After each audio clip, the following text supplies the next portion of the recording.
തീവ്ര ഹിന്ദുത്വ ശക്തികളുടെ അതിക്രമങ്ങൾക്ക് ഇരയായി ജയിലിലടയ്ക്കപ്പെട്ട മലയാളി സന്യസ്തരായിട്ടുള്ള സിസ്റ്റർ വന്ദന ഫ്രാൻസിസിനും ഒപ്പം തന്നെ സിസ്റ്റർ പ്രീതി മേരിക്കും ജാതി മത ഭേദമന്യേ വലിയ രീതിയിലുള്ള പിന്തുണയും ഐക്യദാർഢ്യവുമാണ് ലഭിച്ചത്. അതിൻ്റെയൊക്കെ ഒരു തൽഫലമായിട്ടാണ് കന്യാസ്ത്രീ അമ്മമാർക്ക് സന്യാസിനിമാർക്ക് ജാമ്യം ലഭിച്ചത്. എന്നാൽ ആ കേസ് തന്നെ റദ്ദാക്കണമെന്ന ശക്തമായിട്ടുള്ള ഒരു ആവശ്യം തന്നെയാണ് ക്രൈസ്തവ സമുദായത്തിൽ നിന്നും ഉയർന്നുകൊണ്ടിരിക്കുന്നത്.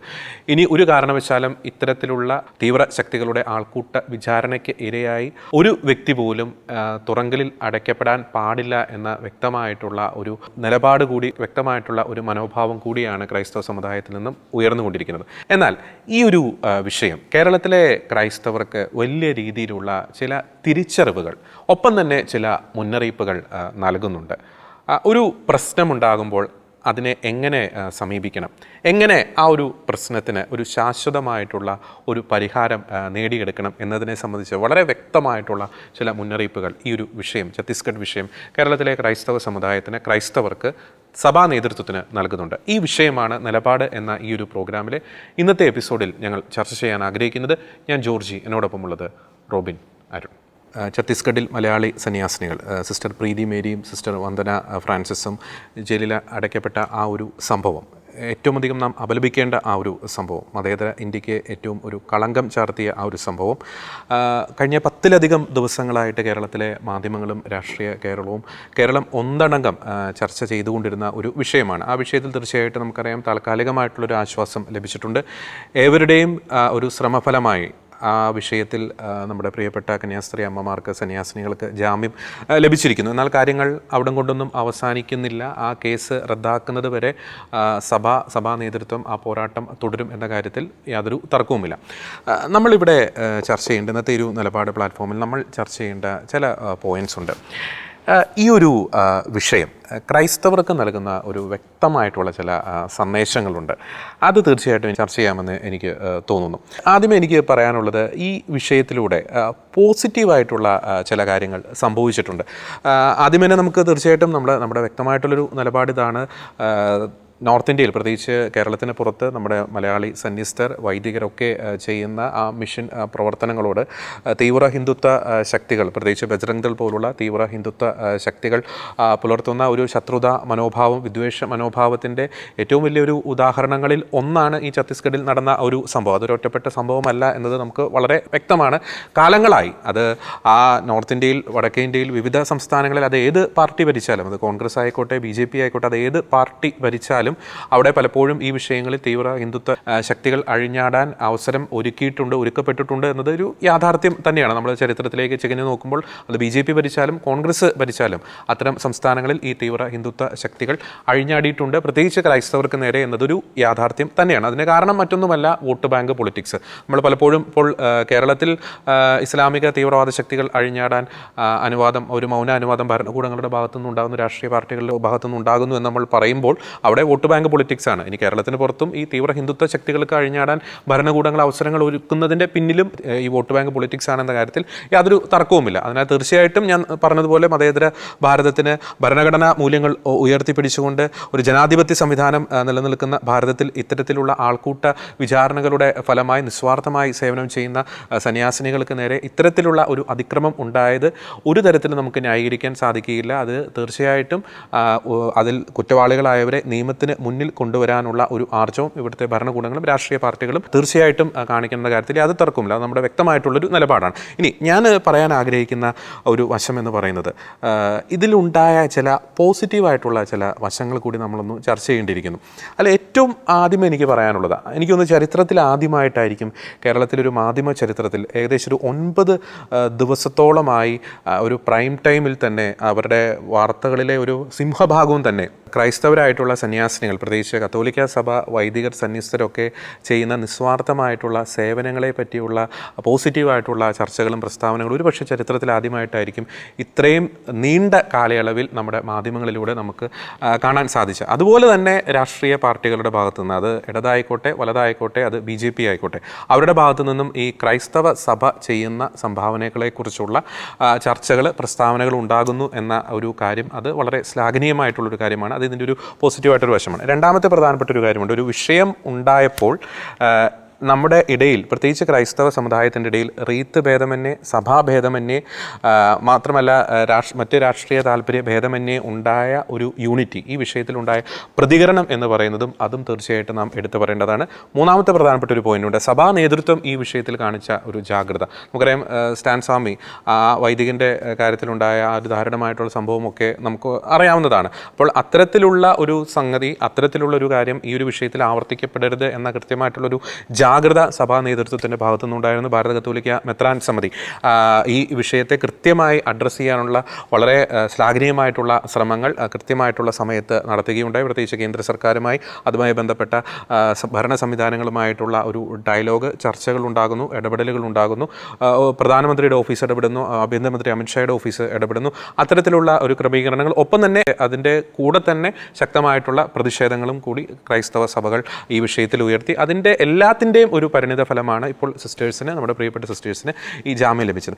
ഇനി മറ്റൊരു കാര്യം കൂടി ഞാൻ പറയാൻ ആഗ്രഹിക്കുകയാണ്. നമുക്ക് രാഷ്ട്രീയ പാർട്ടികൾ നടത്തിയ ഒരു ഇടപെടൽ, നമുക്കറിയാം അതിൻ്റെ ക്രെഡിറ്റ് ആർക്ക് എന്ന രീതിയിലുള്ള ചർച്ചകൾ കേരളത്തിൻ്റെ രാഷ്ട്രീയ മണ്ഡലത്തിൽ വളരെയധികം സജീവമാണെന്ന കാര്യത്തിൽ യാതൊരു തർക്കവുമില്ല. അത് ക്രെഡിറ്റ് ആര് വേണമെങ്കിലും എടുത്തോട്ടെ, പക്ഷേ ആത്യന്തികമായിട്ട് നമുക്ക് സിസ്റ്റേഴ്സിന് ജാമ്യം ലഭിച്ചു എന്നൊരു കാര്യം അതവിടെ വസ്തുതയായിട്ട് നിലനിൽക്കുന്നു.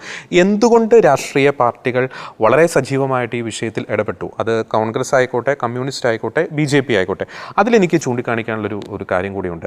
ഈ ക്രൈസ്തവ സമൂഹത്തിൻ്റെ ഭാഗത്തുനിന്ന് വ്യക്തമായിട്ടുള്ള ഒരു സന്ദേശം ഈ കഴിഞ്ഞ കുറേ നാളുകളായിട്ട് കേരളത്തിൻ്റെ രാഷ്ട്രീയ പൊതുമണ്ഡലത്തിലേക്ക് കൊടുക്കുവാൻ ക്രൈസ്തവ സമുദായത്തിന് സാധിച്ചു എന്നതാണ്. അതായത് ഞങ്ങൾ ആരുടെയും ഫിക്സഡ് ഡിപ്പോസിറ്റ് അല്ല എന്ന വ്യക്തമായിട്ടുള്ള സന്ദേശം. അപ്പോൾ അത് ആ ഒരു സന്ദേശം കോൺഗ്രസിനെയും കമ്മ്യൂണിസ്റ്റിനെയും ഒന്ന് അസ്വസ്ഥപ്പെടുത്തിയിട്ടുണ്ട്. തങ്ങളുടെ ഫിക്സഡ് ഡിപ്പോസിറ്റ് അവിടെ നിന്നും മറിയുമോ എന്നൊരു ആശങ്ക. മാത്രമല്ല BJP ഒരു സ്വാധീന ശക്തിയായിട്ട് കേരളത്തിൻ്റെ ഒരു ഭരണതലത്തിലേക്ക് ഉയർന്നു വരാനുള്ളൊരു ശ്രമങ്ങൾ നടത്തുന്നത് തീർച്ചയായിട്ടും ഇവിടുത്തെ ന്യൂനപക്ഷമായിട്ടുള്ള ക്രൈസ്തവരുടെ വലിയൊരു പിന്തുണ അവർക്ക് ആവശ്യമുണ്ട്. ആ ഒരു സാഹചര്യം കൂടി BJPയുടെ മുമ്പിലുണ്ട്. അപ്പോൾ ഈ രണ്ട് രാഷ്ട്രീയ താല്പര്യങ്ങളുടെ ഒരു എൻകൗണ്ടർ അവിടെ സംഭവിച്ചു. അതിൻ്റെ ഫലമായിട്ട് ഈ ജാമ്യം സാധ്യമാകുന്നു, മോചനം സാധ്യമാകുന്നു. അവിടെ ഈ പ്രതിപക്ഷ പാർട്ടികൾ കോൺഗ്രസും CPM നടത്തിയ ഇടപെടലുകൾ ഈ വിഷയം ഒരു ദേശീയ ശ്രദ്ധയിലേക്ക് കൊണ്ടുവരാൻ അത് ഇടയാക്കിയിട്ടുണ്ടെന്ന കാര്യത്തിൽ യാതൊരു തർക്കവുമില്ല. മറു സൈഡിൽ കേന്ദ്രം ഭരിക്കുന്നത് BJP ആണ്, ഛത്തീസ്ഗഡ് സംസ്ഥാനം ഭരിക്കുന്നത് BJP ആണ്. BJP നടത്തിയ ആ ഒരു ഇടപെടലുകൾ ഭരണതലത്തിൽ ഈ ഒരു മോചനം സാധ്യമാകുന്നതിൽ ഒരു പരിധിവരെ സഹായകരമായ എന്ന കാര്യത്തിൽ യാതൊരു തർക്കവുമില്ല. അതിനാൽ തന്നെ ഇവർ നടത്തിയ ഇടപെടലുകളുടെ പിന്നിൽ രാഷ്ട്രീയ താല്പര്യങ്ങൾ ഉണ്ടെങ്കിൽ പോലും അത് ക്രൈസ്തവർക്ക് വ്യക്തമായിട്ടുള്ള ഒരു സൂചനയാണ്. എങ്ങനെയാണ് തന്ത്രപരമായിട്ടുള്ള ഒരു നിലപാട് സ്വീകരിച്ചുകൊണ്ട്, കൃത്യമായിട്ടുള്ളൊരു നിലപാട് സ്വീകരിച്ചുകൊണ്ട് ന്യായമായിട്ടുള്ള ആവശ്യങ്ങൾ നേടിയെടുക്കാൻ സാധിക്കും എന്നതിൻ്റെ വ്യക്തമായിട്ടുള്ള ഒരു സൂചന തന്നെയാണ് ഇത് നമുക്ക് നൽകുന്നത്. അപ്പോൾ ഞാൻ റോബിനിലേക്ക് ആദ്യമേ തന്നെ പോവുകയാണ്. റോബിൻ, നമുക്കറിയാം, ഞാൻ സൂചിപ്പിച്ചതിൽ നിന്ന് ചില പോസിറ്റീവ് വശങ്ങൾ ഇവിടെ ഉണ്ടായിട്ടുണ്ട്. മറ്റൊരു കാര്യം കൂടി ഇവിടെ ചർച്ച ചെയ്യപ്പെട്ടു. അതായത് വളരെ ഇന്ത്യക്ക് സ്വാതന്ത്ര്യം കിട്ടിയിട്ട് 75 വർഷത്തിലധികം പൂർത്തിയാകുന്നു. എന്നിട്ടും നമ്മുടെ ഇന്ത്യയുടെ പല മേഖലകളും നേരിടുന്ന ആ ഒരു ക്രൈസിസ്, വികസനവുമായി ബന്ധപ്പെട്ട് ഉണ്ടാകുന്ന ക്രൈസിസ്, അവിടെ ക്രൈസ്തവ സഭ നടത്തുന്ന ഇടപെടലുകൾ ഇവിടെ ചർച്ചയാക്കപ്പെട്ടിട്ടുണ്ട്.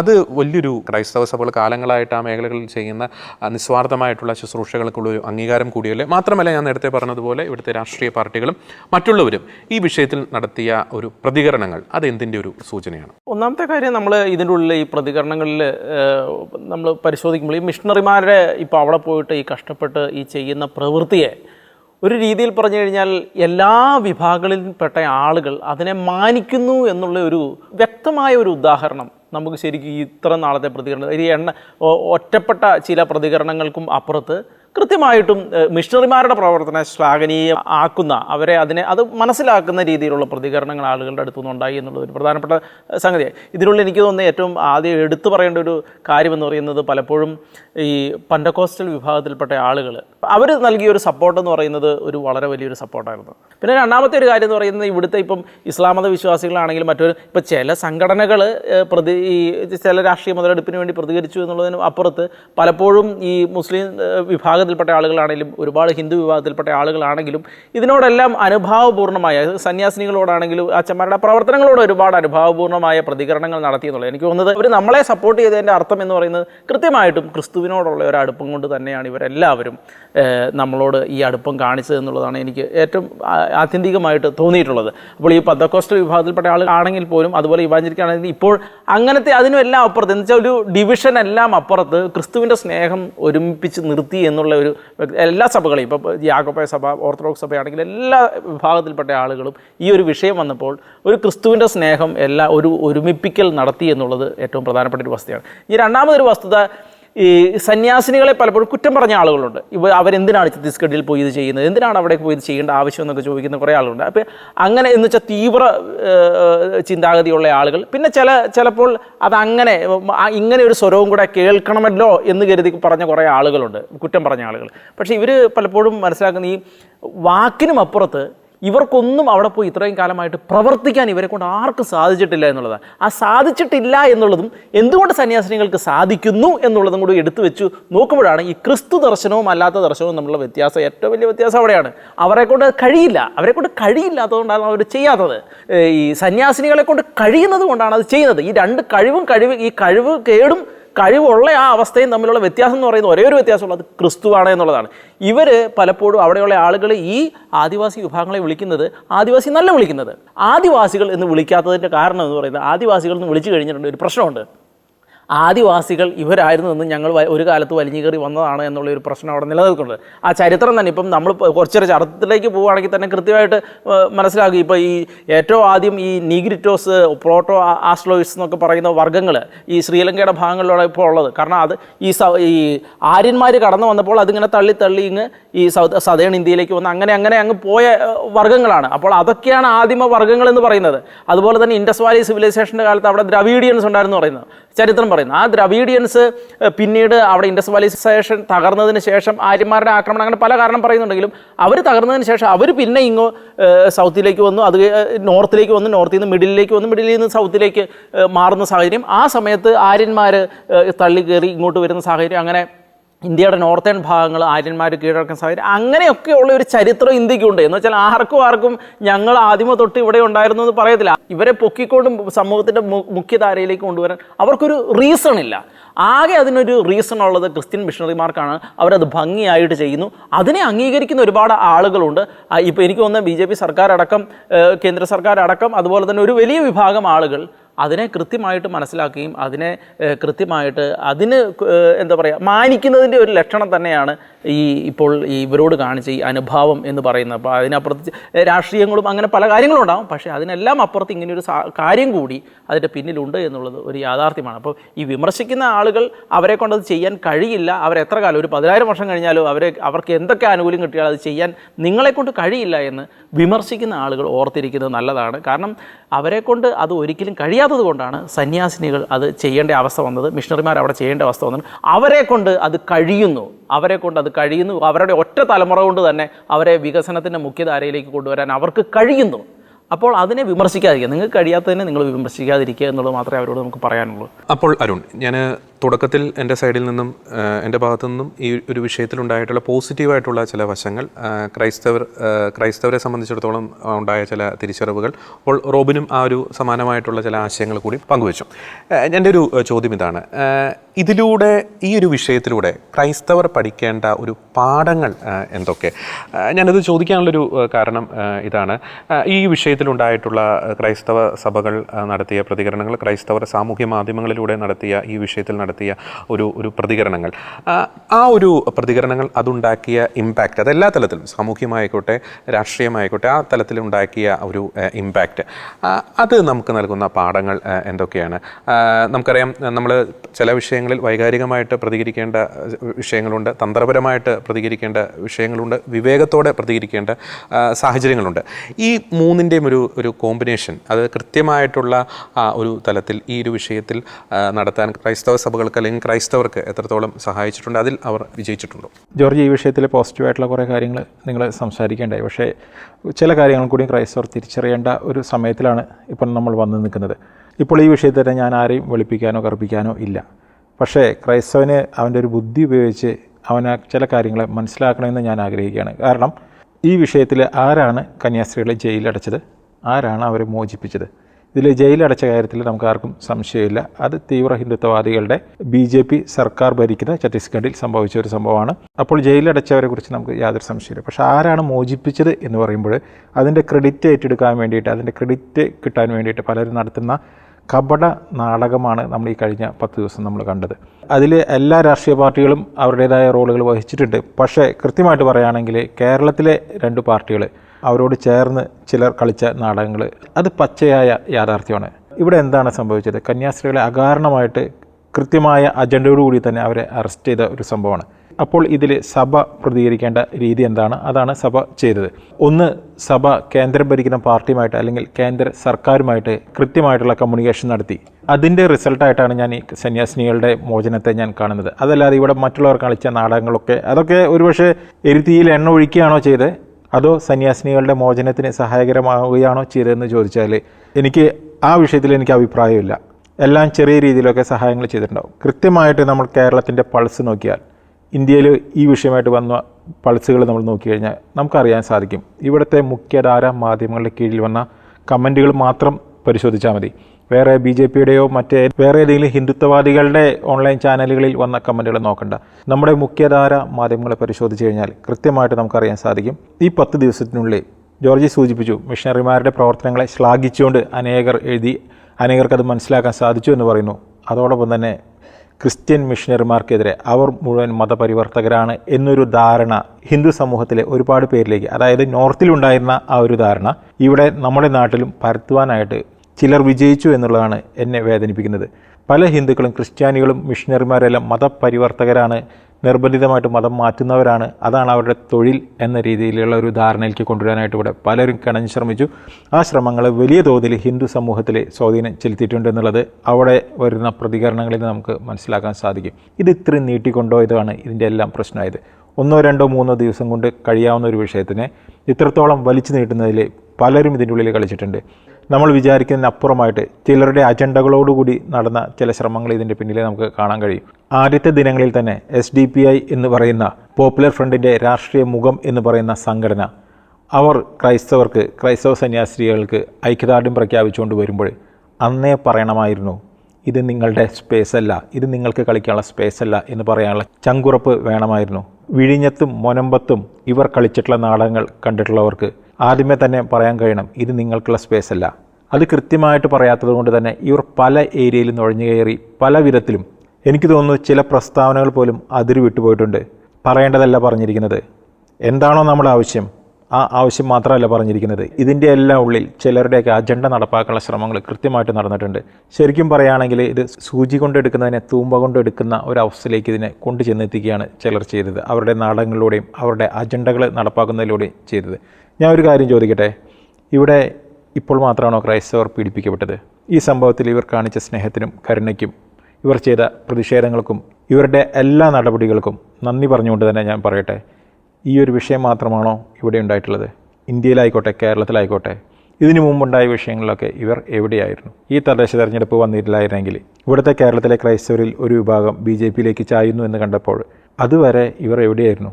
ഇപ്പോൾ ആ ജ്യോതി ശർമ്മ എന്ന ഹിന്ദുത്വവാദി അവരൊരു പാസ്റ്ററിൻ്റെ മുഖത്തടിക്കുന്ന ഒരു വീഡിയോ പ്രചരിക്കുന്നുണ്ട്. ജ്യോതി ശർമ്മയുടെ പിൽക്കാല ചരിത്രം മനസ്സിലാക്കാൻ വേണ്ടിയിട്ട് ആ വീഡിയോ കൃത്യമായിട്ട് ഉപകരിക്കും. പക്ഷേ അവർ തല്ലുന്ന നാളിൽ അവിടെ ആരാണ്, ഛത്തീസ്ഗഡിൽ ആരാണ് ഭരിച്ചിരുന്നത്? അവർ അന്നും ഇതുപോലെ വിളയാടിയിരുന്നപ്പോൾ അവരെ ആരാണ് നിയന്ത്രിക്കാതിരുന്നത്? ഇവിടെ സന്യസ്തരോട് വലിയ സ്നേഹം പ്രകടിപ്പിക്കുന്നവർ കക്കുകാളി നാടകം വന്നപ്പോൾ ആ സമയത്ത് ഇവരെവിടെയായിരുന്നു? ഇവരുടെ നിലപാട് എന്തായിരുന്നു? സന്യസ്തരെക്കുറിച്ചുള്ള ഇവരുടെ നിലപാട് എന്തായിരുന്നു? അതാണ് എനിക്ക് കൃത്യമായിട്ട് അറിയേണ്ടത്. സന്യസ്തരെക്കുറിച്ച് ഇവർ പറഞ്ഞു പരത്തിയതും ഇവർ പറഞ്ഞു പരത്താൻ ആഗ്രഹിച്ചതും എന്താണ്? ഇന്ന് സന്യസ്തർ നിഷ്കളങ്കരാണ്, നിസ്വാർത്ഥമായി സേവനം ചെയ്യുന്നവരാണ് എന്ന് പറഞ്ഞിരുന്നവർ ആ നാടകത്തിലൂടെ അവർ പ്രസൻറ്റ് ചെയ്യാൻ ആഗ്രഹിച്ചത് എന്താണ്? ഇതേപോലെ തന്നെ പൂഞ്ഞാറിൽ ആറ്റുകാലച്ചനെ കൊലപ്പെടുത്താൻ ശ്രമിച്ചപ്പോൾ, പരിശുദ്ധ ബൈബിൾ കത്തിച്ചപ്പോഴൊക്കെ ഇവർ എവിടെയായിരുന്നു? ജോർജ്, ഞാൻ ഇവിടെ ഒരു കാര്യം സൂചിപ്പിക്കട്ടെ. ക്രൈസ്തവരെ ആക്രമിക്കുന്നത് 2 വിഭാഗങ്ങളിൽ നിന്നുള്ളവരുണ്ട്. ഒന്ന് തീവ്ര ഹിന്ദുത്വവാദികൾ, ഒന്ന് ഇസ്ലാമിക തീവ്രവാദികൾ. ഇവിടെ ഇന്ത്യയുടെ സാഹചര്യത്തിൽ പ്രത്യേകിച്ച് നോർത്ത് ഇന്ത്യയിലെല്ലാം ഹിന്ദു തീവ്രവാദികൾ ക്രൈസ്തവരെ ആക്രമിക്കുന്നുണ്ട്, അല്ലെങ്കിൽ ക്രൈസ്തവർക്കെതിരെ പല ഭീഷണികളും ഉയർത്തുന്നുണ്ട്. അതേപോലെ തന്നെ ഇവിടെ ഇസ്ലാമിക തീവ്രവാദികൾ ക്രൈസ്തവർക്കെതിരെ പല കരുനീക്കങ്ങളും, ക്രൈസ്തവരെ ഉന്മൂലനം ചെയ്യുന്ന രീതിയിലുള്ള പല കരുനീക്കങ്ങളും നടത്തുന്നുണ്ട്. പല സംഭവങ്ങളും ഇവിടെ ഉണ്ടായിട്ടുണ്ട്. ഇതിൽ ഒരു കൂട്ടർ മാത്രം ആക്രമിച്ചാൽ പ്രതികരിക്കുകയും മറ്റൊരു കൂട്ടർ ആക്രമിച്ചാൽ നിശബ്ദത പുലർത്തുകയും ചെയ്യുന്നവരെ എങ്ങനെ ക്രൈസ്തവർക്ക് വിശ്വസിക്കാൻ കഴിയും? ഇവിടെ ഈ 2 കൂട്ടരാലും ക്രൈസ്തവർ ആക്രമിക്കപ്പെടുമ്പോൾ ഒരു കൂട്ടരുടെ ആക്രമണത്തെ മാത്രം, അതിനെതിരെ മാത്രം പ്രതികരിച്ച് മറ്റേ കൂട്ടരുടെ ആക്രമണത്തിനെതിരെ നിശബ്ദത പാലിച്ചു കഴിഞ്ഞാൽ അത് ക്രൈസ്തവരുടെ നാശമായിരിക്കും. ഇല്ല, ഒരു കൂട്ടരെ ആക്രമിച്ചാൽ മതി ക്രൈസ്തവനെ ഇല്ലാതാകാൻ. അപ്പോൾ ഒരു കൂട്ടർക്കെതിരെ നിശബ്ദത പാലിച്ചു കഴിഞ്ഞാൽ അത് ക്രൈസ്തവരുടെ അന്ത്യത്തിലേക്കാകുമെന്നുള്ള ബോധം ക്രൈസ്തവനെങ്കിലും ഉണ്ടാകണം. ഞാൻ വേറൊരു 2-3 കാര്യങ്ങൾ കൂടി പറയാൻ ആഗ്രഹിക്കുന്നത്, നമുക്കറിയാം ഈ ഒരു വിഷയം മറ്റൊരു തിരിച്ചറിവ് നമുക്ക് നൽകുന്നുണ്ട്. ക്രൈസ്തവരുടെ രക്ഷകർ എന്ന് പറയുന്നത് ഒരു രാഷ്ട്രീയ പാർട്ടിയുമല്ല, അത് ക്രൈസ്തവരുടെ കർത്താവായ യേശുക്രിസ്തു തന്നെയാണ് എന്ന വ്യക്തമായിട്ടുള്ളൊരു തിരിച്ചറിവ് ഇവിടെ നൽകുന്നുണ്ട്. മറ്റൊരു പ്രധാനപ്പെട്ടൊരു കാര്യം കൂടിയുണ്ട്. പലപ്പോഴും ചിലരെ ശത്രുപക്ഷത്തേക്ക് അല്ലെങ്കിൽ ചിലരെ കണ്ണെടുത്താൽ കണ്ടുകൂടാ എന്നൊരു ആംഗിളിലേക്കൊരു നറേറ്റീവ് പലപ്പോഴും സൃഷ്ടിക്കപ്പെടുന്നുണ്ട്. രാഷ്ട്രീയ പാർട്ടികളുമായി ബന്ധപ്പെട്ടൊരു കാര്യത്തിലാണ് ഞാൻ പറയുന്നത്. നമുക്കറിയാം ഈ ഒരു വിഷയം നമുക്ക് വളരെ കൃത്യമായിട്ടുള്ളൊരു സൂചന നൽകുന്നുണ്ട്. ഏത് രാഷ്ട്രീയ പാർട്ടി ആയിക്കോട്ടെ, അത് കോൺഗ്രസ് ആയിക്കോട്ടെ, BJP ആയിക്കോട്ടെ, CPM ആയിക്കോട്ടെ, ഇനി രാജ്യം ഭരിക്കാൻ പോകുന്ന മറ്റേതെങ്കിലും പാർട്ടി ആയിക്കോട്ടെ, വേറെ ഏതെങ്കിലും പാർട്ടി ആയിക്കോട്ടെ, എല്ലാ പാർട്ടികളുമായും ഒരു കൃത്യമായിട്ടുള്ളൊരു ബന്ധം അത് ക്രൈസ്തവ സഭകൾ പുലർത്തേണ്ടതുണ്ട്. നമുക്കറിയാം ഈ വിഷയത്തിൽ തന്നെ നമുക്ക് എന്താണ് സംഭവിച്ചത് നമുക്ക് കൃത്യമായിട്ട് അറിയാം. ഇപ്പം രാജ്യം ഭരിക്കുന്ന പാർട്ടി, ഇപ്പം നിലവിൽ രാജ്യം ഭരിക്കുന്ന പാർട്ടി BJP സർക്കാരാണ്. അപ്പോൾ ഈ ഒരു വിഷയമുണ്ടായപ്പോൾ നമുക്ക് ആ BJP കേന്ദ്രം ഭരിക്കുന്ന ആ ഒരു നേതൃത്വത്തോട് ഒരു ആക്സസ് അവിടെ സൃഷ്ടിക്കപ്പെട്ടതുകൊണ്ടാണ്, അല്ലെങ്കിൽ ഇവിടെ ഇപ്പോൾ കേരള BJP ഘടകവുമായിട്ട് കേരളത്തിലെ ചില ക്രൈസ്തവ BJP-കാരായിട്ടുള്ള ചില ക്രൈസ്തവ നേതാക്കളുമായിട്ടുള്ള ഒരു ആക്സസ് അവിടെ ക്രിയേറ്റ് ചെയ്യപ്പെട്ടതുകൊണ്ട് ഈ ഒരു വിഷയത്തിൽ ഭരണതലത്തിലുള്ള ഒരു ഇടപെടലുകൾക്ക് കൂടുതൽ ഒരു സ്മൂത്തായിട്ടുള്ള ഒരു വേഗത കൈവന്നു എന്നത് വളരെ വ്യക്തമാണ്. നമുക്കറിയാം BJP-യുടെ അല്ലെങ്കിൽ BJP ഭരിക്കുന്ന സംസ്ഥാനങ്ങളിൽ തീവ്ര ഹിന്ദുത്വ ശക്തികൾ അഴിഞ്ഞാടുന്നുണ്ടെന്നത് വ്യക്തമാണ്. പക്ഷേ നമുക്കറിയാം ഒരു വിഷയം വരും, ഇനി മറുസൈഡ്, ഇനി വർഷങ്ങൾക്ക് ശേഷം ഒരു പക്ഷേ കോൺഗ്രസ് കേന്ദ്രത്തിൽ അധികാരത്തിൽ വന്നു കഴിഞ്ഞാൽ ആ പാർട്ടി നേതൃത്വമായിട്ടും അല്ലെങ്കിൽ ആ പാർട്ടിയുടെ പ്രധാനപ്പെട്ട നേതാക്കളുമായിട്ടും ഒരു ആരോഗ്യകരമായിട്ടുള്ള ഒരു റിലേഷൻ, ഒരു ബന്ധം കൃത്യമായിട്ടും ക്രൈസ്തവ സഭകൾ പുലർത്തണം. ഇനി കേരളത്തിൽ ഇപ്പോൾ CPM ഭരിക്കുന്നുണ്ട്, അപ്പോൾ CPM പാർട്ടി നേതൃത്വം അല്ലെങ്കിൽ ആ ഭരണ നേതൃത്വവുമായിട്ടും കൃത്യമായിട്ടുള്ളൊരു ബന്ധം പുലർത്തണം. അതല്ലാതെ ചില പാർട്ടികളുമായിട്ട് വലിയൊരു ഫ്രണ്ട്ഷിപ്പ്, ചില പാർട്ടികളെ കണ്ണെടുത്താൽ കണ്ടുകൂടും. നമുക്കറിയാം ഈ ഓരോ പാർട്ടി, ഇന്ത്യ ഒരു ജനാധിപത്യ സംവിധാനമാണ്. ഇപ്പോൾ ഒരു 5 വർഷം കഴിഞ്ഞ് 10 വർഷം കഴിഞ്ഞാൽ ഇപ്പോൾ പ്രതിപക്ഷത്തിരിക്കുന്നവർ ചിലപ്പോൾ അധികാരത്തിൽ വരും, ഇപ്പോൾ അധികാരത്തിലിരിക്കുന്നവർ ചിലപ്പോൾ പ്രതിപക്ഷത്തിൽ വരും. അപ്പോൾ നമ്മൾ എല്ലാവരെയും ഒരു തുല്യമായിട്ടുള്ള കണ്ണുകളോടെ, ആരോടും ഒരു അമിതമായിട്ടുള്ളൊരു അടുപ്പം പാടില്ല, ആരോടും അമിതമായിട്ടുള്ളൊരു ശത്രുത പാടില്ല. ഏറ്റവും തുടക്കത്തിൽ പറഞ്ഞൊരു പോയിന്റിലേക്കാണ് ഇപ്പോൾ വരാൻ ആഗ്രഹിക്കുന്നത്. നമുക്കറിയാം എന്തുകൊണ്ട് ഇപ്പോൾ ഇവിടുത്തെ പ്രതിപക്ഷ കക്ഷികളും ഈ ഒരു വിഷയത്തിൽ ശക്തമായിട്ട് ഇടപെട്ടു. ഇപ്പോൾ അരുൺ റോബിനും പറഞ്ഞതാണ്, കേരളത്തിലെ ക്രൈസ്തവ ഒരു വിഭാഗം ഒരു BJP ചായ്വ് കാണിക്കുന്നു, അതായത് തങ്ങളുടെ ഫിക്സഡ് ഡിപ്പോസിറ്റിൽ നിന്നും ഒരു ചോർച്ച സംഭവിക്കുന്നു എന്ന വ്യക്തമായിട്ടുള്ള സൂചന ലഭിച്ചതുകൊണ്ടാണ് ഒരുപക്ഷെ ക്രൈസ്തവർക്ക് നേരെ എന്ത് വന്നാലും ഫിക്സഡ് ഡിപ്പോസിറ്റായിട്ട് പ്രത്യേക പാർട്ടികൾക്ക് ക്രൈസ്തവർ വോട്ട് ചെയ്യും എന്ന ഒരു ധാരണ തന്നെയാണ് ഇപ്പോൾ നിലനിൽക്കുന്നതെങ്കിൽ ഒരുപക്ഷെ നമുക്കറിയത്തില്ല, ഒരുപക്ഷെ ഈ പാർട്ടിയിൽ ഇത്രത്തോളം ആവേശം കാണിക്കുമോ എന്നൊരു കാര്യം നമുക്ക് സംശയമാണ്. മറ്റൊരു പ്രധാനപ്പെട്ട ഒരു കാര്യം കൂടിയുണ്ട്. ഏത് പാർട്ടി ആയിക്കോട്ടെ, അത് BJP ആയിക്കോട്ടെ, കോൺഗ്രസ് ആയിക്കോട്ടെ, CPM ആയിക്കോട്ടെ, അവരുടെ കൊള്ളരുതായ്മകളെ കുറിച്ച് കൃത്യമായിട്ട് നമുക്ക് സംസാരിക്കാൻ കഴിയണം. BJP-ക്കെതിരെ സംസാരിക്കുന്ന അല്ലെങ്കിൽ BJP-യുടെ ചില അജണ്ടകൾക്കെതിരെ സംസാരിക്കുന്ന അതേ ആവേശം തന്നെ ഇപ്പോൾ കോൺഗ്രസിൻ്റെ പ്രീണന രാഷ്ട്രീയത്തിനെതിരെ, CPM-ന്റെ പ്രീണന രാഷ്ട്രീയത്തിനെതിരെ അതേ തോതിൽ തന്നെ കൃത്യമായിട്ടും അത് സംസാരിക്കേണ്ടിയിരിക്കുന്നു, അത് തുറന്ന് കാണിക്കേണ്ടിയിരിക്കുന്നു. പലപ്പോഴും നമുക്ക് സംഭവിക്കുന്നത് ഒരു വൺ സൈഡഡ് ആയിട്ടുള്ള രീതിയിലേക്ക് കാര്യങ്ങൾ പോകുന്നു. അത് പക്ഷേ നമുക്കറിയാം ജനാധിപത്യ സംവിധാനത്ത്, ജനാധിപത്യ രാജ്യത്ത് എല്ലാ പാർട്ടികളും ആയിട്ടും കൃത്യമായിട്ട് ബന്ധം പുലർത്തേണ്ട അടിസ്ഥാനത്തിൽ ആ ഒരു മനോഭാവം ശരിയല്ല എന്നാണ് എനിക്ക് തോന്നുന്നത്. മറ്റൊരു കാര്യം കൂടി നമ്മളൊരു വിഷയത്തിൽ ചിന്തിക്കുമ്പോൾ നമ്മൾ ശ്രദ്ധിക്കേണ്ട ഒരു കാര്യം കൂടിയുണ്ട്. നമുക്ക് ഉണ്ടാകേണ്ട ഒരു ഐക്യം, നമ്മുടെ ഉള്ളിൽ ഒരു വിഷയം വരുമ്പോൾ നമ്മുടെ ഉള്ളിൽ ഉണ്ടാകേണ്ട ഒരു ഐക്യം. നമുക്കറിയാം ഇപ്പോൾ ഈ വിഷയത്തിൽ പ്രതിസ്ഥാനത്ത് നിൽക്കുന്നത് BJP അല്ലെങ്കിൽ BJP അനുകൂല സംഘടനകളാണ്. അതുകൊണ്ട് വലിയ രീതിയിലുള്ള ഒരു യൂണിറ്റി ഈ ഒരു വിഷയത്തിൽ ഉണ്ടായിട്ടുണ്ട്. സമാനമായിട്ടുള്ള രീതിയിൽ നേരത്തെ അരുൺ സൂചിപ്പിച്ചതുപോലെ ഇസ്ലാമിസ്റ്റുകൾ ഉയർത്തുന്ന ഒരു വിഷയം അല്ലെങ്കിൽ ഉയർത്തുന്ന ഒരു വെല്ലുവിളി, അത്തരം വിഷയങ്ങൾ ഉണ്ടാകുമ്പോൾ ഇത്തരത്തിലുള്ള ഒരു യൂണിറ്റി എല്ലാവരുടെയും ഈ വിഷയത്തിൽ ഇപ്പോൾ ആവേശകരമായി പ്രതികരിച്ച എല്ലാവരുടെയും ഭാഗത്തു നിന്നും ഈ ഒരു അത്തരം വിഷയങ്ങളിലും ശക്തമായിട്ട് ഉണ്ടാകേണ്ടിയിരിക്കുന്നു. എങ്കിൽ മാത്രമേ ക്രൈസ്തവരുടെ ആ ഒരു പവർ, ആ ഒരു സ്ട്രെങ്ത് തിരിച്ചറിയാൻ പൊതുസമൂഹത്തിന് അല്ലെങ്കിൽ ഇത്തരത്തിലുള്ള രാഷ്ട്രീയ പാർട്ടികൾക്ക് സാധിക്കുകയുള്ളൂ എന്ന വ്യക്തമായിട്ടൊരു കാര്യം. മറ്റൊരു കാര്യം കൂടിയുണ്ട്. ഇപ്പോൾ ഈ ഒരു വിഷയവുമായി ബന്ധപ്പെട്ട് ഷെക്കേന വൈക്ലഭ്യത്തോടു കൂടി തന്നെയാണ് പ്രതികരിച്ചത് എന്ന രീതിയിലുള്ള ചില ആരോപണങ്ങളൊക്കെ സാമൂഹ്യ മാധ്യമങ്ങളിൽ വരുന്നുണ്ട്. അപ്പോൾ ഞാൻ കഴിഞ്ഞ ദിവസങ്ങളിൽ നമ്മുടെ സാമൂഹ്യ മാധ്യമ അക്കൗണ്ടിൽ നമ്മൾ ഈ വിഷയവുമായി ബന്ധപ്പെട്ട വാർത്തകളുടെ എണ്ണമൊക്കെ ഒന്ന് പരിശോധിക്കുകയാണ്. ഞാൻ നോക്കുമ്പോൾ ഏകദേശം 130-ലധികം വീഡിയോസ് തന്നെ വീഡിയോ രൂപത്തിൽ തന്നെ ഈ വിഷയത്തിൽ നമ്മൾ ശക്തമായ പ്രതികരണം നടത്തിയിട്ടുണ്ട്. അതിൽ വാർത്തകളുണ്ട്, അഭിനന്ദ പിതാക്കന്മാരുടെ പ്രസംഗങ്ങളുണ്ട്, സന്യസ്തരുടെ പ്രസംഗങ്ങളുണ്ട്, വൈദികരുടെ പ്രസംഗങ്ങളുണ്ട്, നമ്മുടെ എഡിറ്റോറിയൽ സ്വഭാവമുള്ള എനിക്ക് തോന്നുന്നു കഴിഞ്ഞ ആഴ്ചത്തെ എല്ലാ പ്രോഗ്രാമുകളിലും നമ്മൾ ഈ ഒരു വിഷയമാണ് തീവ്ര ഹിന്ദുത്വ ശക്തികളുടെ അജണ്ട നമ്മൾ തുറന്നു കാണിച്ചു. ഈ വിഷയത്തിൽ നമുക്ക് ലഭിച്ചിട്ടുള്ള മുന്നറിയിപ്പുകൾ നമ്മൾ തുറന്നു കാണിച്ചു. നമ്മുടെ ബിഗ് ഡിബേറ്റിലൂടെ പല എഡിറ്റോറിയൽ സ്വഭാവമുള്ള പല പ്രോഗ്രാമുകളിലൂടെ നമ്മളിപ്പം നിലപാടിന് തന്നെ മറ്റൊരു രൂപമായിട്ടുള്ള മറ്റൊരു പ്രോഗ്രാം, മറ്റൊരു പ്ലാറ്റ്ഫോമിൽ ഞാനും റോബിനും ഈ ഒരു വിഷയത്തിൻ്റെ തുടക്കത്തിൽ തന്നെ, കഴിഞ്ഞ ആഴ്ച തുടക്കത്തിൽ തന്നെ ഈ വിഷയം സംസാരിക്കുകയുണ്ടായി. നമുക്കറിയാം BJP president Rajeev Chandrasekhar Syro Malabar Sabha ആസ്ഥാനത്ത് നടത്തിയ പത്രസമ്മേളനം നമ്മൾ അത് റിപ്പോർട്ട് ചെയ്തു, അല്ലെങ്കിൽ അത് കാണിച്ചു എന്നതിൻ്റെ പേരിൽ നമ്മുടെ ചായ്വ് BJPയിലേക്കാണ് എന്ന തരത്തിലുള്ള ചില ആരോപണങ്ങളൊക്കെ ചിലർ ഉന്നയിക്കുകയുണ്ടായി. നമുക്കറിയാം ആ ഒരു സാഹചര്യത്തിൽ നമുക്കറിയാം ആ BJP president Rajeev Chandrasekhar Syro Malabar Sabha ആസ്ഥാനത്താണ് അദ്ദേഹം പത്രസമ്മേളനം നടത്തിയത്. ഒന്നാമത്തെ പ്രധാനപ്പെട്ട കാര്യം. അതല്ലാതെ മാരാർജി ഭവനിലോ BJPയുടെ ആസ്ഥാന കാര്യാലയത്തിലല്ല അദ്ദേഹം പത്രസമ്മേളനം നടത്തിയത്. മാത്രമല്ല അദ്ദേഹം വന്നത് നമുക്കിപ്പോൾ മനസ്സിലാക്കാൻ സാധിക്കുന്നത് സീറോ മലബാർ സഭ തന്നെ അത് പുറപ്പെടുവിച്ചിട്ടുണ്ട്. പ്രധാനമന്ത്രിയുടെ ദൂതനായിട്ടാണ് മേജർ ആർച്ച് ബിഷപ്പിനെ കാണാൻ അദ്ദേഹം എത്തിയത്. ആ സന്ദർശനത്തിന് ശേഷം അദ്ദേഹം പറയുന്ന കാര്യങ്ങൾ നമുക്കറിയാം. ആ ഒരു വിഷയത്തിൽ ക്രിയാത്മകമായിട്ട് പന്ത് BJP സർക്കാരിൻ്റെ കോർട്ടിലാണ്. അപ്പോൾ കേന്ദ്രം ഭരിക്കുന്ന ഒരു പാർട്ടിയുടെ സംസ്ഥാന അധ്യക്ഷൻ ആ വിഷയത്തിൽ പ്രധാനമന്ത്രിയെ കണ്ടതിന് ശേഷം എന്ത് പറയുന്നു എന്നതിന് വളരെയധികം പ്രാധാന്യമുണ്ട്. അതുകൊണ്ടാണ് നമ്മൾ ആ വാർത്ത റിപ്പോർട്ട് ചെയ്തത്. മറിച്ച് ഇപ്പോൾ VD സതീശനോ അല്ലെങ്കിൽ ആൻ്റണിയോ അല്ലെങ്കിൽ രമേശ് ചെന്നിത്തലയോ ഒക്കെ അവിടെ പത്രസമ്മേളനം നടത്തി നമ്മളത് റിപ്പോർട്ട് ചെയ്താൽ ഈ പറയുന്ന വിമർശനം ഉന്നയിക്കുന്നവർ എത്തരത്തിൽ പ്രതികരിക്കുന്നുള്ള കാര്യം നമുക്ക് അറിയാം. അതുകൊണ്ട് തന്നെ ഞാൻ പറയാൻ ആഗ്രഹിക്കുന്നത് നമ്മുടെ ഒരു യൂണിറ്റി വളരെയധികം പ്രധാനപ്പെട്ടാണ് ഓരോ വിഷയത്തിൽ. അത് ഇസ്ലാമിസ്റ്റുകൾ ഉയർത്തുന്ന വെല്ലുവിളി ആയിക്കോട്ടെ, തീവ്ര ഹിന്ദുത്വ ശക്തികൾ ഉയർത്തുന്ന വെല്ലുവിളി ആയിക്കോട്ടെ. അതുകൊണ്ട് ഒരു യൂണിറ്റിയോടുകൂടി തന്നെ നമ്മുടെ രാഷ്ട്രീയ താല്പര്യങ്ങൾ മാറ്റിവെച്ച് സമുദായത്തിൻ്റെ നന്മയ്ക്ക് വേണ്ടി, സഭയുടെ നന്മയ്ക്ക് വേണ്ടി എല്ലാ വിഷയത്തിലും ഈ ഒരു ആവേശം തീർച്ചയായിട്ടും പ്രകടിപ്പിച്ച് കഴിഞ്ഞാൽ ആർക്കും നിഷേധിക്കാനാവാത്ത ഒരു രാഷ്ട്രീയ സാമൂഹിക ഒരു ശക്തിയായിട്ട് ഇവിടുത്തെ ക്രൈസ്തവ സമുദായം വളർന്നു വരും, ഭാവിയിൽ വരും, അല്ലെങ്കിൽ അത്തരത്തിലുള്ള രീതിയിലേക്ക് ഉയരും എന്ന കാര്യത്തിൽ തർക്കമില്ല. ജോർജ്, ഇവിടെ ഒറ്റ കാര്യം പറഞ്ഞ് ഞാൻ അവസാനിപ്പിക്കുകയാണ്. ഇവിടെ പല രീതിയിലുള്ള പ്രതിഷേധങ്ങൾ നമ്മൾ കണ്ടു. ആ പ്രതിഷേധങ്ങളിൽക്കുള്ളിലേക്ക് നുഴഞ്ഞു കയറിയവരെ നമ്മൾ കണ്ടു. സഭ അല്ലെങ്കിൽ ക്രൈസ്തവർ ആദ്യം ചിന്തിക്കേണ്ടിയിരുന്നത് നമുക്ക് അത് കൃത്യമായിട്ട് അപ്പസ്തോല പ്രവർത്തനങ്ങളിൽ കുറിച്ച് വെച്ചിട്ടുണ്ട്. പത്രോസ്ലീഹ കാരാഗൃഹത്തിലായിരുന്നപ്പോൾ സഭ എന്താണ് ചെയ്തത്? ഇതുപോലെ തന്നെ ശിഷ്യന്മാർ പല പ്രതിസന്ധികളിലൂടെ കടന്നുപോയ കാലങ്ങളിൽ അവർ സുവിശേഷ പ്രഘോഷണവുമായിട്ട് ബന്ധപ്പെട്ട് അവർ ചെന്നെത്തിപ്പെട്ട സ്ഥലങ്ങളിൽ അവർ എന്താണ് ചെയ്തത്? അതെല്ലാം നമുക്ക് കൃത്യമായ പാഠങ്ങളാണ്. പ്രാർത്ഥനയ്ക്കാണ് പ്രാധാന്യം. അത് കഴിഞ്ഞിട്ട് മറ്റേത് അഭ്യാസത്തിനും പ്രാധാന്യം വരുന്നുള്ളൂ. അതുപോലെ തന്നെ നമുക്കുള്ള ഭരണാധികാരികളെ നിശ്ചയിച്ചു തരുന്നതും കർത്താവാണെന്നുള്ള ബോധ്യം ക്രൈസ്തവനുണ്ടാവണം. അപ്പോൾ അങ്ങനെ കർത്താവ് നമുക്ക് നിയോഗിച്ചു തന്നിട്ടുള്ള ഭരണാധികാരികളെ അവരുമായിട്ട് നമ്മൾ സംസാരിക്കുന്നതിൽ എന്ത് തെറ്റാണുള്ളത്? അവരുമായിട്ട് കാര്യങ്ങൾ, നമ്മുടെ വിഷയങ്ങൾ, നമ്മുടെ വിഷമങ്ങൾ, നമ്മൾ നേരിടുന്ന അനീതികൾ അത് അവരുടെ ഭാഗത്തു നിന്നുണ്ടായിക്കോട്ടെ, അത് അവരുമായിട്ട് സംസാരിക്കണം. അല്ലാതെ നമ്മൾ അവർക്കെതിരെയുള്ള വെറുപ്പിൻ്റെ ആശയങ്ങൾ പ്രചരിപ്പിക്കുകയോ അവർക്കെതിരെ വെറുപ്പ് സൃഷ്ടിക്കുകയോ അവർക്കും നമ്മോട് വിദ്വേഷം ഉണ്ടാകുന്നതിനുള്ള കാര്യങ്ങൾ നമ്മൾ ചെയ്യുകയല്ല വേണ്ടത്.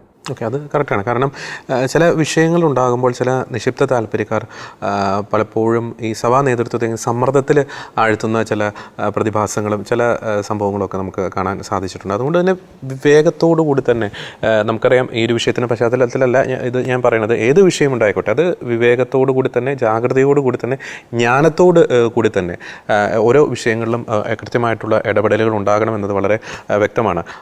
ഞാൻ നേരത്തെ പറഞ്ഞതിനോട് ഒരു കാര്യം കൂടി കൂട്ടിച്ചേർക്കാൻ ആഗ്രഹിക്കുകയാണ്. അത് ഈ പറയുന്ന നമ്മളൊരു വാർത്താ ചാനലാണ്, സാറ്റലൈറ്റ് ലൈസൻസ് ഉള്ളൊരു വാർത്താ ചാനലാണ്.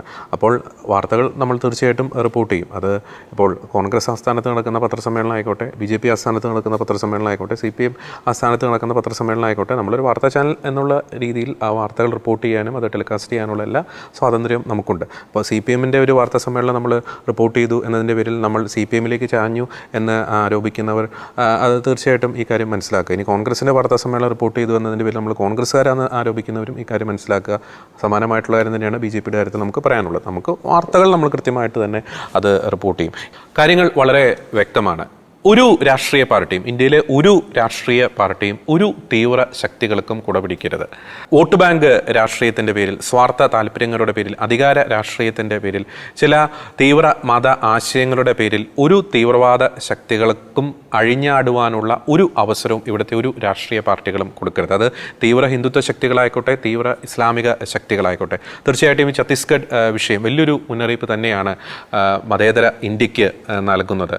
നിസ്വാർത്ഥമായി പാവപ്പെട്ടവർക്ക് വേണ്ടി സേവനം ചെയ്യുന്ന സന്യസ്തരെ അകാരണമായി കാരാഗ്രഹത്തിലടച്ച ആ ഒരു സംഭവം മതേതര ഇന്ത്യക്ക് ഒരു തീരാ കളങ്കം തന്നെയാണ് സൃഷ്ടിച്ചത്. എന്നാൽ എല്ലാവരും മതഭേദമന്യേ, ജാതിഭേദമന്യേ എല്ലാവരും ഒന്നിച്ചതിൻ്റെ ഫലമായി അവർക്ക് ജാമ്യം ലഭിച്ചു. എന്നാൽ നേരത്തെ ഈ എപ്പിസോഡിൽ ഞങ്ങൾ പങ്കുവച്ചതുപോലെ വളരെ വ്യക്തമായിട്ടുള്ള സൂചനകൾ ഇത് നമുക്ക് ഈ ഒരു വിഷയം നമുക്ക് നൽകുന്നുണ്ട്. ഒരു പ്രശ്നമുണ്ടാകുമ്പോൾ ആത്മാർത്ഥമായി ആരൊക്കെ ക്രൈസ്തവർക്കൊപ്പം നിൽക്കും എന്നതിൻ്റെ വ്യക്തമായിട്ടുള്ള സൂചന. ഒപ്പം തന്നെ ചിലരുടെയൊക്കെ വ്യക്തമായിട്ടുള്ള ചില അജണ്ടകൾ കൂടി ഈ സംഭവത്തോടെ തുറന്ന് കാണിക്കപ്പെട്ടിട്ടുണ്ട്. അതിനാൽ തന്നെ വളരെ തന്ത്രപരമായിട്ടുള്ള സ്ട്രാറ്റജിക് ആയിട്ടുള്ള ഒരു രാഷ്ട്രീയ നിലപാട് സ്വീകരിക്കേണ്ട ഒരു സമയം, അത് കേരളത്തിലും ഇന്ത്യയിലും ക്രൈസ്തവർ സ്വീകരിക്കേണ്ട ഒരു സമയം അതിക്രമിച്ച് കഴിഞ്ഞിരിക്കുന്നു. ആൾക്കൂട്ടത്തിൻ്റെ ആരവത്തിനൊപ്പം തുള്ളാതെ വിവേകപരമായി ജാഗ്രതയോടുകൂടി തന്നെ ഓരോ വിഷയത്തിലും കൃത്യവുമായിട്ടുള്ള നിലപാടുകൾ സ്വീകരിക്കേണ്ടിയിരിക്കുന്നു. മറ്റൊരു പ്രധാനപ്പെട്ട ഒരു കാര്യം കൂടിയുണ്ട്. ചിലരുടെ ഇരട്ടത്താപ്പ് കൂടി ഈ വിഷയത്തോടെ തുറന്ന്